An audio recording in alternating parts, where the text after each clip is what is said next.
Een brand en een ontromming van de moon in de Alverstedehal in Ljouwert. In de machinekamer van het gebouw wie kwartsluiting. Een harde knal en een vuurbal wie het gevolg. Troch de brand voel in het volslijne pand de stroom uit. Een tige vervelende situatie voor de ijshal. We zijn nou dicht, hè? We hebben helemaal geen stroom, dus ja, uw klant kan helaas net komen te rijden. Ja, want het ijs dat smelt nou haast. Ja, dat smelt nou. Gelukkig is het buiten nog redelijk koud, maar ja, dit moet wel binnen een paar uur weer maar weer voeding. Hè? Er is voortdurend bezocht om de apparatuur met een aggregaat weer onder praat te krijgen.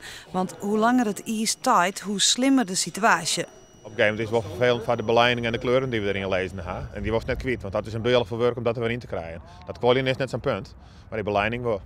De Alverstedehal bleef sneu en snij nog dicht. Vervelend nijs voor de rieders, zei in het laatste weekend van de Christvakantie. Al pakken gewoon reetrieders het nuchter op. Ah, het is dicht. Ja, ik hoor het ja. Ik schrik ervan. Ik denk, een keer mazzel, lekker rustig, maar niet dus. Brand in het koelhuis of zoiets. Was je in de kamer? Machinekamer, ja, wat doe je eraan? Dan maar in huis klussen.